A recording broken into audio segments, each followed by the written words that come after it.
Hop là.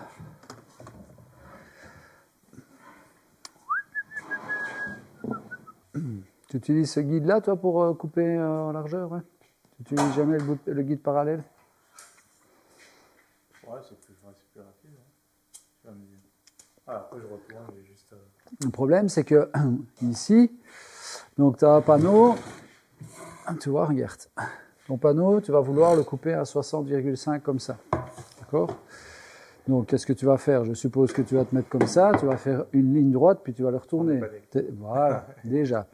Donc, première chose, tu vas récupérer un champ qui était bien droit, et tu vas couper ici, une coupe plus ou moins. Donc déjà, avant de le couper à largeur, il faut le couper en longueur, puisque tes côtés ne sont pas bons. Donc, tu vas profiter, tu vas retirer le surcote. C'est combien en longueur? 5 cm. Non.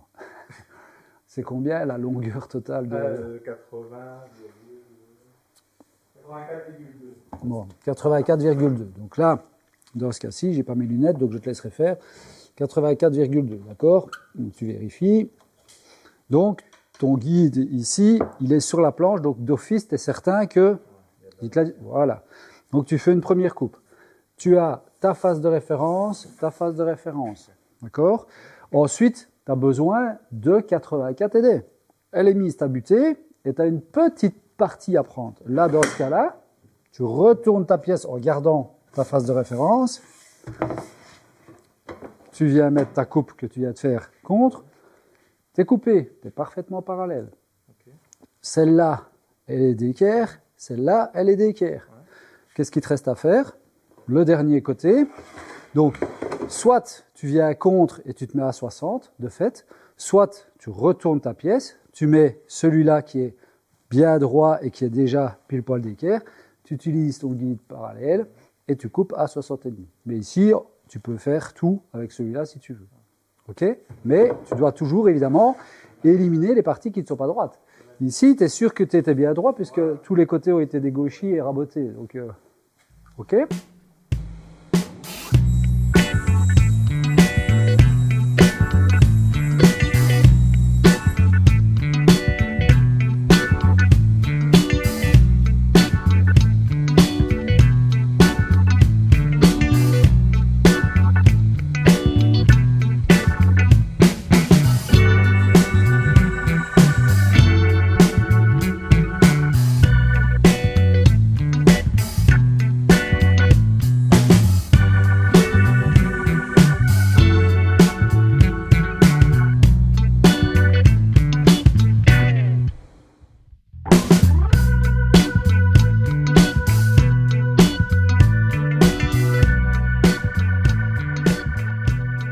Donc maintenant qu'on a tracé sur la porte en tant que telle, donc on a coupé les panneaux, on a tracé en tant que tel, et maintenant on va utiliser les gabarits complémentaires, évidemment. Donc les gabarits qu'on a utilisés au départ ne sont pas bons, hein Nico? Ouais. Puisqu'on va avoir le décalage. Si on veut l'utiliser pour utiliser le bouffe-tout, ben on ne va pas savoir l'utiliser puisqu'on a le décalage de l'épaisseur, donc le rayon sera différent. Donc il faut conserver évidemment les gabarits complémentaires pour pouvoir l'utiliser comme bouffe-tout. Donc ici, on voit bien que je suis, ici, sur ma petite courbe. On voit les traits grossiers que j'ai faits. Je viens m'aligner ici, et je vois bien que je suis nickel. Ok? Donc je viens tout simplement retracer comme ceci. Voilà. Je m'assure que je suis bon, donc je fais mes petits V. Voilà. Et à partir de là, on va pouvoir repasser donc à la scie à ruban en se laissant quelques millimètres de surplus. Je prends également le gabarit complémentaire donc de l'intérieur de ma courbe, enfin de l'extérieur de la courbe en l'occurrence, et je vais venir donc m'aligner de nouveau à mon tracé. Voilà, impeccable, on est vraiment nickel. Qu'est-ce que tu en penses, Nico? C'est bon?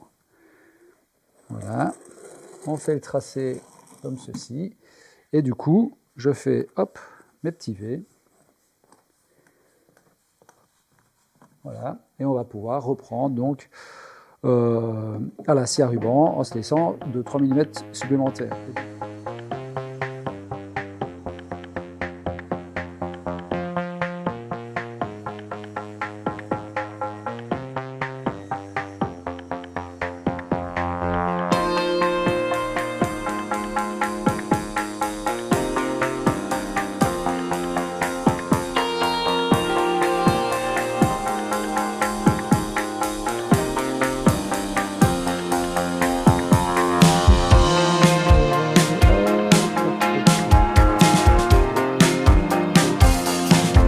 Ucraïne.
Non, c'est très bien, c'est nickel.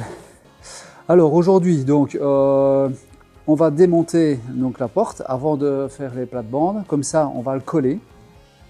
On va la coller d'une manière définitive. On va étaler ça. On va la coller en mettant les moulures par-dessus. Comme ça, en fait, on s'assure qu'on est bien mis ici, puisqu'on n'a qu'un domino. Hein, donc, si elle venait un peu à bouger, comme ça, on est bien certain. Comme ça, sur le temps qu'elle colle et qu'elle prend, nous, on fait les plates-bandes sur les panneaux. Il faudra bien s'assurer, on va prendre un petit martyr pour faire les plates-bandes sur les panneaux, pour éviter d'avoir les pointes qui s'arrachent. Okay. Et puis alors après, une fois que les plates-bandes sont faites, on pourra venir présenter ça sur la porte. D'accord. Alors la porte, une fois qu'elle est collée, on va la mettre par terre, parce que mes établis, ça reste des tables de travail, ils ont commencé un petit peu à travailler, parce que quand tu colles une porte comme ça, il faut que tu restes parfaitement plan. Si tu as un voile, par exemple, tu te dis, ouais, ben, mes serre-joints, ils sont nickel. Ouais, mais non, parce que si tu as un voile comme ça, quand tu vas desserrer, ton voile va rester. Donc, tu dois être sur une surface bien plane. Donc, nous, une fois qu'on l'aura collé, on va la reposer au sol. On va s'assurer qu'on est bien posé sur tous les serre-joints nickel. Et là, on est bon, parce que lui, mon sol, par contre, il est parfaitement plan. OK ? Donc, ça, c'est ce qu'on va faire. Et puis, alors, une fois qu'on aura fait les plates-bandes, on pourra couper les panneaux qui viennent derrière rectangulaires, aux mesures avec la surcote de 3 mm, enfin la surcote, plutôt la diminution des cotes de 3 mm en ceinture, donc 6 mm au total. Même les panneaux, il faut les mettre. Oui, il faut toujours laisser un espace pour deux choses, soit pour qu'il puisse travailler, soit pour pouvoir le caler. Et donc pour caler un vitrage, donc le panneau, ça sera comme si on calait un vitrage, ben, il doit être calé. Donc tu dois mettre une cale donc à l'opposé des charnières, hein, donc une cale en partie haute, une cale en partie basse, donc c'est une cale ici, une cale ici, une cale là-bas, donc à l'opposé des charnières, donc à la partie haute, d'accord. Et une fois qu'on aura fait ça, on pourra faire les parts closes, on les met, la porte en tant que telle, elle est terminée, et on pourra alors commencer à tracer la serrure, les charnières, il faudra dégraisser un champ. Donc, mettre un champ biseauté pour pouvoir, pour l'ouverture. Voilà, oui, exactement. Et puis, une fois qu'on aura fait ça, pour aujourd'hui, je pense qu'on sera pas mal. Enfin, quoique, il y aura peut-être un peu de temps encore. On défoncera alors les charnières au niveau de la porte. Et puis, on pourra alors débiter les encadrements. Mais ça, à mon avis, ça sera pour demain. Okay. Alors, maintenant, pour le collage. Pour le collage, bah, colle blanche, ça fonctionne parfaitement. C'est une porte intérieure, D3. C'est pour une cave, donc ça peut être soumis à une certaine humidité, donc je préfère la D3, mais de la D2 aurait très bien pu fonctionner. On peut utiliser de la colle PU, mais c'est pas nécessaire. La colle PU, c'est vraiment lorsque ça va être soumis aux intempéries. Donc il n'y a vraiment aucun intérêt. Alors, on va d'abord coller nos mortaises, et on va emboîter nos tenons. On ne va pas coller les tenons, c'est inutile. Pourquoi? Parce que lorsqu'on va emboîter notre tenon, il va racler la colle qu'il va y avoir sur les joues de nos mortaises, et lorsqu'on va être en fond de mortaise, s'il restait de la colle dans le fond, elle va remonter en fait par capillarité quand on va serrer. Et donc, les joues de nos mortaises et éventuellement les arasements vont être repris par la colle qui déborderait, donc qui ressortirait de notre mortaise. Donc c'est inutile d'aller coller en plus les tenons qui risquent justement d'amener un surplus de colle. Et donc, ne plus savoir presser votre assemblage, voire casser votre assemblage. Donc, ça ne sert à rien d'en mettre de trop. Il faut en mettre en suffisance, évidemment, mais pas de trop. Alors ici, il y a un sens à respecter. Donc, on va d'abord devoir mettre la traverse intermédiaire, assembler les traverses cintrées et puis venir mettre les traverses supérieures et inférieures et puis venir mettre le dessus. Si on ne travaille pas dans ce sens-là, on ne sait plus emboîter. Ok? Allez, c'est parti pour le collage. Donc, je vais ici te mettre de la colle. On va commencer par celle-là. Ça ne sert à rien d'aller mettre de la colle où on ne va pas coller de suite.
Voilà.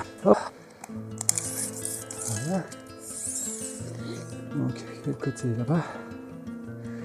205. 25 et 225. 225, donc parfait. Même pas besoin de redresser. Donc on est nickel. Donc comme je disais, on va vérifier qu'on est bien droit. On est bien contre, ouais, on est bien à plat, donc la porte ne sera pas vrillée. Ok, on peut poser. Tac. Voilà, la porte est collée.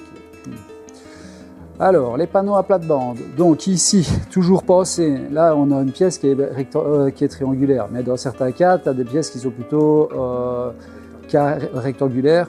J'ai dit triangulaire ou rectangulaire, je ne sais plus ce que j'ai dit. Donc fatalement, comme on a une courbe, c'est pour ça qu'on travaille à la lunette. Mais le principe reste le même si tu travaillais sur une pièce qui est rectangulaire au guide. Donc, enfin avec les guides parallèles.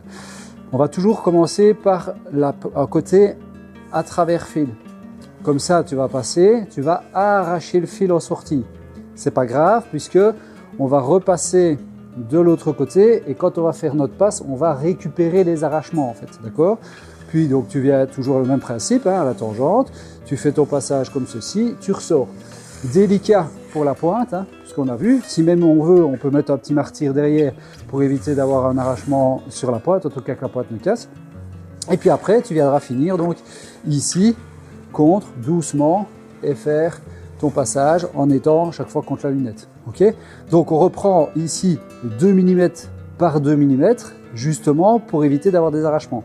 Bien rester à plat sur ta truc, parce que si tu la remontes, malheureusement c'est foutu. En tout cas, on n'a plus la même forme. Donc il faut vraiment bien rester à plat, venir contre et avancer et faire tout ton passage. Ok, ça va aller? Tu veux que je fasse la première ou tu le sens bien?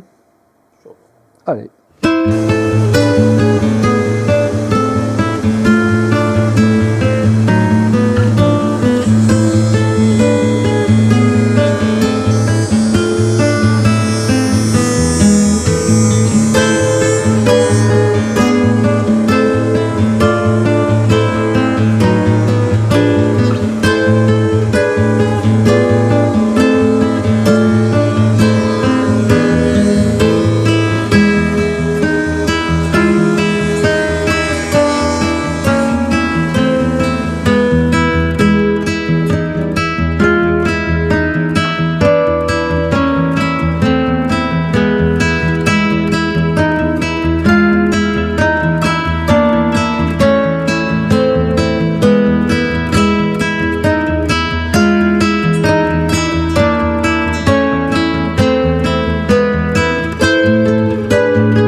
Donc maintenant qu'on a mis les panneaux ici, on va mettre les pare closes. Donc nos pare closes, elles vont vraiment pouvoir plaquer le panneau contre. On va faire les coupes à 45. Donc là, tu dois prendre ta mesure intérieur, intérieur, pile pour la première. Intérieur, intérieur, pile pour la seconde. Et par contre, quand on va faire les pare closes qui vont venir ici, là, alors on prendra la pare close. On va venir couper une à 45 degrés, on va venir dedans. Et puis on va tracer pour pouvoir faire la coupe à la scie à onglet. Donc les premières, tu peux les faire tranquille. Ou alors, tu prends ta première, tu viens la mettre ici contre, et tu viens tracer vraiment en partie basse pour être certain d'avoir la bonne coupe d'onglet. D'accord? Enfin, en tout cas, pour avoir la bonne longueur. Mais en tout cas, la première, tu dois d'office en faire une, donc d'une manière aléatoire, à 45 degrés, avant de pouvoir utiliser ta pièce pour la tracer. OK? Allez, c'est parti, mon kiki. Alors, quand je dis